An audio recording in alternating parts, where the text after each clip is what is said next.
a club that I mentioned right at the start, that since Sir Alex Ferguson left with their last Premier League title nearly 13 years ago now, the club has been in this almost perpetual drift. And it's continued into this season. Amarim's now gone. So for the interim, at least, for you, is he the right man to now bring into the end of the season? Only time will tell. You just don't know. This could be an absolute success. You go, oh, what a masterstroke this was. Or you could start saying again, oh, why do Man United keep on doing what they're doing? Keep on bringing in someone just to cover over the cracks for another 6 months to get someone else in. So I hope it works for him. I hope it works for him. Do you think it will work for him? He started by changing the team. I think that's the one thing. I think there's a saying in life, you know, you keep on doing the same things over and over again, get the same results. It's insanity. And that's a bit what's been going on there. Do you know, that's what Amarim was doing. He's kept on playing free at the back, keep on getting the same results, madness. He's come in. For me, I think he's shown double respect for Man City, and rightly so, because of the position they're in. You know, playing Dogu and Darlow on the wings, they're only getting back to double up. They're just doubling up to make Semenyo and Doku ain't running at the fullbacks all day. That's why they're playing. So I think he's shown a lot of respect to Man City, and rightly so. You know, it's not the old Man United. This is a Man United that have to show teams respect now. But also, you need to bring in someone, Tim, even if it is only till the end of the season, who's got a bit of steel about him. He had that very short spell in charge previously. He wasn't afraid, when Ronaldo was still at the club in his second spell, to drop him ahead of a big game. He's decided today that Cunha and Sesko are on the bench because of the way he's set up. Yeah. He's clearly not a man who's afraid to make the big calls. That's a positive thing, is it not, going forward for the rest of the season? It is if he gets the results. If it works, yeah. But it's obviously, I think it's a brave one to leave out Cunha. I mean, Dorgu, for me, is not the answer. I understand why he's in there on the defensive issues, you know, to run back. You can get anyone to do that, in all due respect. I think Cunha's a little bit different. They're going to need to keep possession of the ball. They can't keep turning it over, even though they're going to be very low block and just try and defend their box and make it difficult for Man City. You're going to need, in the end, to take some pressure off your defence and keep the ball, and I think Cunha would help you do that more than Dorgu would. But, you know, I might be wrong. I'm pleased he's got the opportunity to go in there. I think it was a no-brainer. I don't think Cunha gets back. I don't think Cunha gets... I think Mount gets back. Yeah. I think Mount... I don't think Cunha's running back, in my opinion. I don't think he goes back to the 18-yard box. No. Plus, you don't want him there, do you? No. You want him on the other end. Exactly. I think Michael knows he's played as many games as we have in the league. He knows that in the end you're going to need to keep possession, and you put people in the positions where they're going to play their best. There's no point playing Cunha there if he just wants to double up on the fullback, and that's obviously what he wants to do today.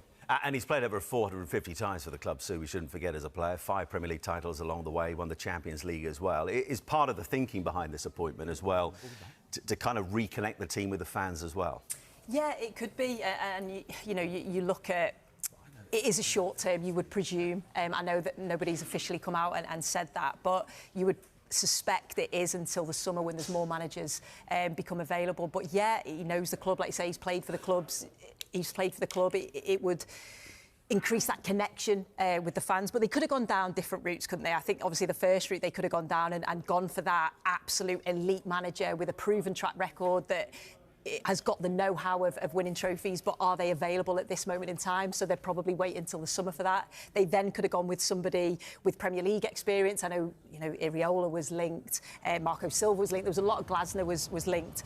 Or they've gone for the third option, which is obviously the Manchester United link and the Manchester United connection that can bring the fans back on side. So yeah, hopefully it does work. I think the people that he's brought in and around him should help him. And help him sort of in this interim period. But if he does a really, really good job, it's a bit of a problem then, isn't it, for Manchester United? What do you do? Do you keep him on? That's the fascinating question, isn't it, Dors? Because we saw what happened with Eric Ten Hag. He was on the verge of going, wins the FA Cup, gets a new contract, he stays, gets a load of money to spend, and ends up going out the door. So if, as Sue says, listen, they're only 3 points off the top 4 heading into today's game. They're absolutely in the race for a Champions League place next season as things stand. If they get a Champions League spot come the end of the season, it's the only thing left up for grabs for United out of the cup competitions. What do they do then?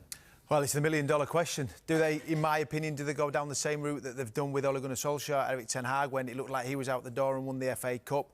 I think they have got this time, and Michael Carrick has 17 games, and at the end of that, they will say thank you very much, regardless of what he does.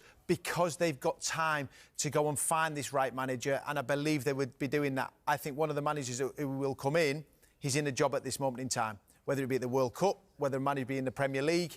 But what Michael Carrick can do, he can only focus what's ahead of him. And I listened to his interview there with Gary Neville. His demeanour, his calm, his presence. And I played with Michael Carrick when I first went to Spurs, and that's him in a nutshell. He's very calm, and people have questioned maybe some of the coaches he's brought in. None whatsoever. Every one of those coaches that's gone through that door has got a role to play. He's brought Stephen Holland in. The experience, the know-how. He's been in and around. He's been at big football clubs in Chelsea and done really, really well. He's been at international level, done well. He's brought Jonathan Woodgate in, who we worked with at Middlesbrough. See him there walking up Martinez and Maguire. People say, Johnny Evans, he's never coached. Johnny Evans knows these players. He was there at the end of last season and left. He knows the football club. This is a short term and he needs a response. But Roy Keane's point, which is made very, very, very strongly in the live coverage a short time ago, I'm sure it's all over social media at the moment, he just simply doesn't have the coaching experience. Yes, you can know the club. That's not enough, though, is it? It's a role, Simon.